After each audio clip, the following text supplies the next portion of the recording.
찬미 예수님, 오늘 무슨 날이죠? 네, 사제서품. 수원교구의 부제님들께서 이제 사제로 수품을 받는 날입니다.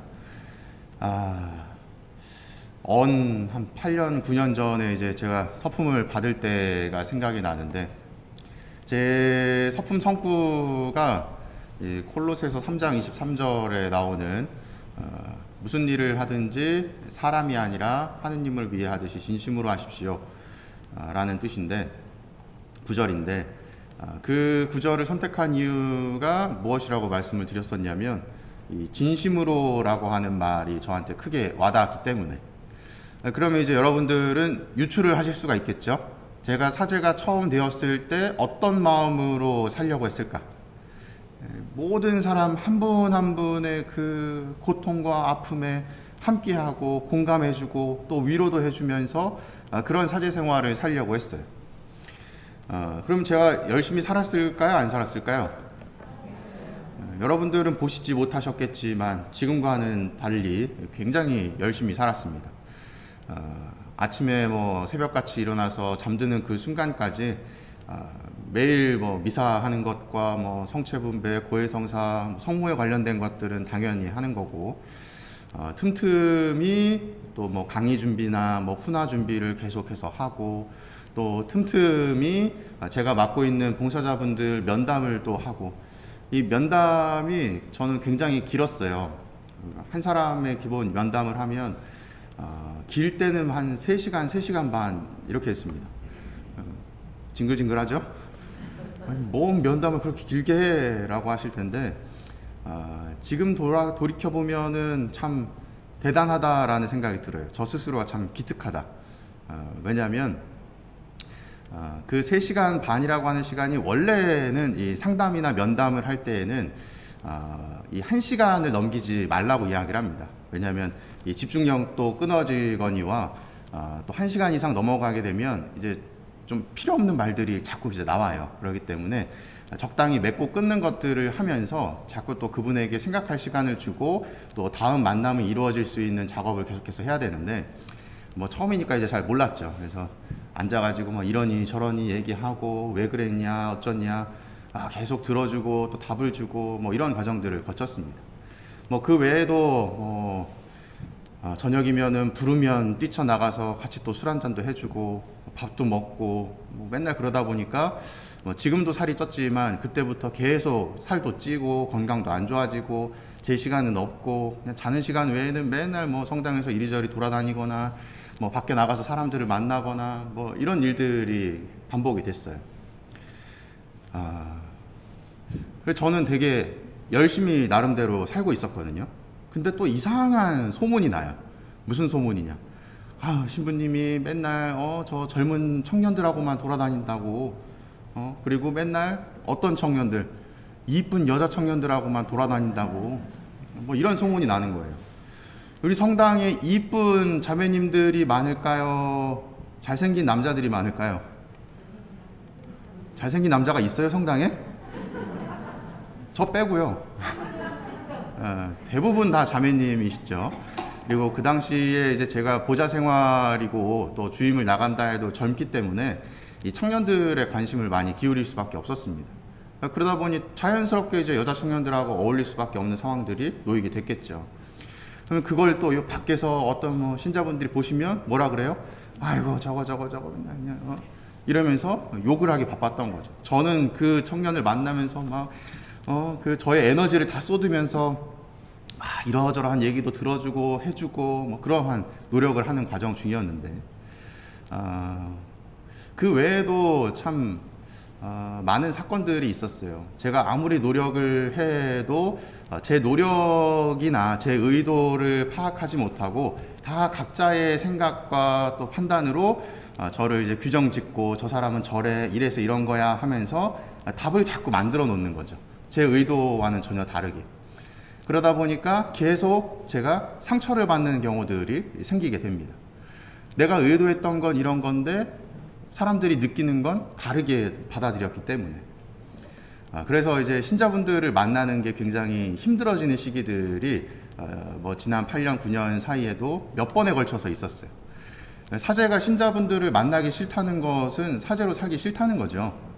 그런 일들이 이 짧은 몇 년 사이에도 몇 번이 있었다는 것은 사제로 살기가 그렇게 녹록지 않다라는 의미가 되기도 합니다. 연예인들이 뭐 자기 스스로의 삶을 이제 끊는 경우들이 있잖아요. 뭐 돈도 많고 잘 먹고 잘 사는데 왜 저래? 라고 생각하시죠. 그들의 삶을 이해하지 못하기 때문에 여러분들 그런 생각을 하시는 거예요. 돈이고 시간이고 여유고 아무리 많다고 해도 이 마음이 고통스러우면 다른 것들은 아무것도 이제 부질없어지는 것이죠. 그들이 그렇게 고통스러워하는 것을 여러분들은 이해하지 못하실 수도 있어요. 마찬가지로 저의 삶을 여러분도 이해를 못하시고 저도 여러분의 삶을 이해 못하는 거죠. 그래서 그런 고통들이 쭉 쌓이면서 언젠가는 이제 그런 생각이 드는 거예요. 그만할까? 뭐 이런 생각들도 들고 그냥 밖에 나가서 그냥 돈 벌고 하고 싶은 거 하고 살까? 뭐 이런 생각들도 들고 그럴 때 이제 어떤 유튜버 한 분이 이런 얘기를 하셨는데 제 카카오톡 등록되어 있는 분 혹시 계시나요? 뭐 봉사자분들은 있으실 텐데 제 카카오톡 머릿말에 보면 이 박막래 할머니라고 아세요? 박막래 할머니? 이분이 유튜브에서 좀 유명하신 분이신데 그 손녀가 할머니를 찍으면서 이 유튜브 영상을 이제 올리는 거예요. 근데 이 할머니가 말씀도 재밌게 하고 해서 굉장히 이제 유명해졌는데 중간중간에 자신의 이 삶에 녹아든 우리가 흔히 띵언이라고 하는데 명언을 이렇게 탁 날립니다. 그 중에 저한테 크게 이제 위로가 됐던 말이 딱 있었어요. 그 할머니가 한 7, 80대 되셨는데 뭐라고 이야기를 하셨냐면 정확한 말은 아닐 수도 있습니다. 이 북치고 장구치고 하다 보면 그 장단에 어울리는 사람들이 몰려든다는 거예요. 무슨 얘기인지 아시겠어요? 내가 막 북치고 장구치고 나는 내 박자대로 막 장단에 맞춰서 노래를 불러요. 그러면 그걸 좋아하는 사람들도 있을 거고 싫어하는 사람들도 있겠죠. 그러면 내가 내 자신이 맞다, 옳다라고 생각하는 것들을 쭉 지켜나가면 거기에 맞는 좋아하는 사람들이 제 주변에 몰린다는 거예요. 그래서 이제 그 이야기를 들으면서 어떤 생각을 했냐면 내가 너무 지나치게 욕심을 많이 가지고 살았구나 라는 생각을 했던 거죠. 제가 처음에 사제가 되면서 뭐 어떤 것들을 꿈꿨다. 모든 사람들의 그 마음을 다 어루만져주고 싶고 함께 해주고 싶고 공감해주고 싶고 그러한 마음으로 시작을 했는데 점점 현실은 부딪히는 거죠.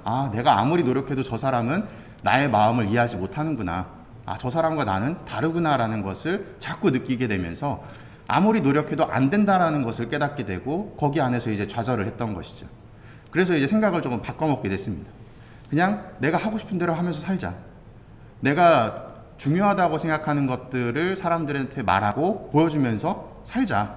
내가 못하는 것들이 있을 수도 있지. 남들이 주임 신부가 사제가 어떻게 저거 저렇게 해 라고 손가락질 할지언정 그냥 무시하고 살자.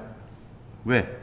내가 중요하다고 생각하는 것들만 잘하면서 살면 거기서 매력을 느끼고 또 그것을 인정해주는 사람들이 내 주변에 모이게 될 거고 내가 할 수 있는 몫은 그 사람들을 위해서라도 내가 무언가를 해준다면 그것이 의미 있는 삶이 아닐까.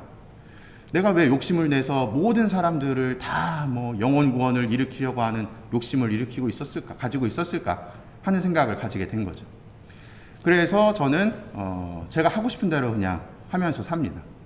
제가 하고 싶은 대로 사는 이 모습이 뭐 누군가에게는 손가락질 받을 수도 있겠지만 또 누군가에게는 저 신부님 신선하다, 새롭다, 되게 솔직하다, 좋은데? 라고 느끼는 분들도 있고 그 안에서 예수 그리스도를 느끼는 분들도 계시겠죠. 여기도 몇 분 계시네요. 감사합니다. 고개를 끄덕끄덕. 이처럼 우리는 너무 지나친 걱정을 좀 내려놓고 내가 다른 사람들에게 좋은 모습을 보여야지 하는 생각을 좀 내려놓으시면 좋겠어요. 오늘 새롭게 사제 서품을 받으시는 새 신부님들에게도 이런 말씀을 좀 드리고 싶었습니다. 물론 뭐 제가 직접적으로 이야기를 하진 않겠지만 우리가 살면서 100이라고 하는 걱정 에너지가 있다면 그 중에 한 7, 80%는 일어나지도 않을 일들에 대해서 걱정하면서 살아간대요.